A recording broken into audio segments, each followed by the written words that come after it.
Well, we will be covering and have covered retail sales all morning long.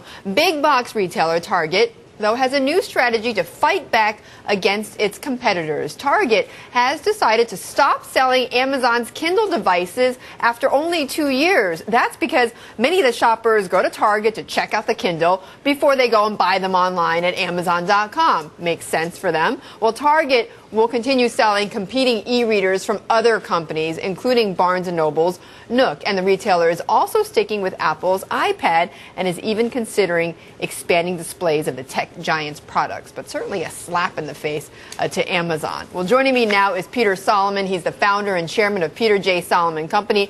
He thinks that Amazon's competitive advantage, which you've just seen there, isn't just having an impact on retailers, it's also affecting the whole M&A landscape. Peter, great to have you in the loop. And how is that?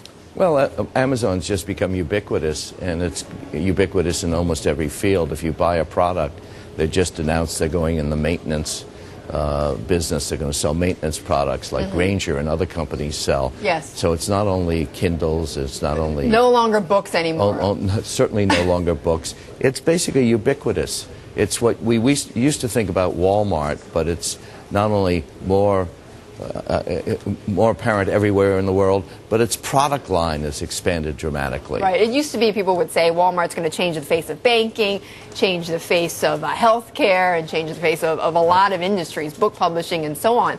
So what deals do you think recently we've heard of have been driven by Amazon? Well, I don't know any specific ones, but anything in the retail field is going to be affected by Amazon today.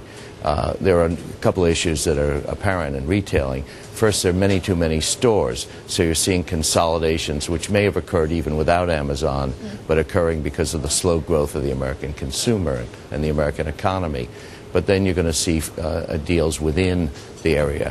When Amazon buys a Zappo to go into the shoe business, that's obviously going to affect a lot of people in the shoe business. Right. Well, then, I mean, and as you were saying, I mean, these deals may or may not have happened without Amazon, but perhaps it's accelerating this type of, these types of deals. Is this unusual for one company to be spurring these types of M&A transactions, or have we seen this before? Well, I think when you have a breakthrough in any field, when you have a company that's shown that it can achieve something in a field, it affects everybody in it. But I think we have seminal things going on in America. We have enormous changes in the energy market, the effect of natural gas, the glut of natural gas, the effect on oil and coal that will make an enormous number of changes in the energy field. So you're saying in that area, look for a lot of M&A activity? Yes, I would think so. And you see it in the tech field. You see the effect of Apple on the tech field, where everybody is scrambling to figure out how they cope with Apple. And so you have these major companies that are really, or trends that are really fundamentally affecting M&A. It's just not little tactical deals. But Peter, these are big deals. You are seeing deals, and we just heard Microsoft make an investment in Barnes & Noble, and there have been others, Facebook with Instagram, but you're not seeing a slew of deals, and these tech companies have a lot of cash on hand. What do you think is holding you're seeing them back? A lot of deals. You're seeing many more deals than you think you're seeing. There's a lot going on, and we're leaving You're out. Saying smaller deals that are under the radar? Well, under your radar, but not under mine. They're going on every day, and don't forget the private equity guys are very active, and they're very active because money is so cheap, and they have so much money they need to spend. So you have the private equity people in a increasingly frothy sense, driven by junk bonds, driven by the cheapness of capital. And that's never a good idea, incidentally. So you have the... Why? Well, because eventually it leads to some sort of bubble. I mean, it just keeps going, and people do, as they say in Brooklyn, worser and worser deals. Well, Peter, we're about to get the jobless claims numbers in about 10 minutes or so.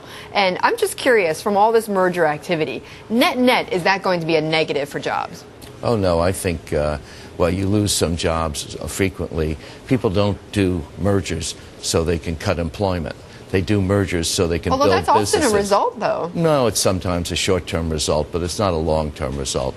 I mean, Mitt Romney gets blamed for it, but over a long period of time, most of the companies he probably invested in did better and gained employment. So you think net-net this would be a positive for jobs then? I always think the merger business is a positive because you have, theoretically, if the merger is any good, you have a better company. If you have a better company, you have more cash flow. If you have more cash flow, it's invested more wisely and it creates jobs. Okay. That's the theory of the case anyway. Peter, quickly, because this was striking to me. You were talking about this Jobs Act, right, which just which just passed Congress and the president signed into law.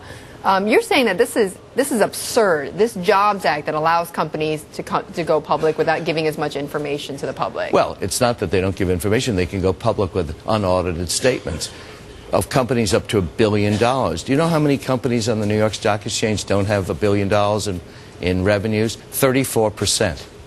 So 34% of the companies... You're saying one-third of the companies on the New York Stock Exchange. No, I'm saying under the bill. The bill allows companies with up to $1 billion in sales to go public with unaudited statements. Okay. If we applied that to the New York Stock Exchange, 34% of the companies. $1 billion is a huge number for a manufacturer. Not for a retailer, but for a manufacturer.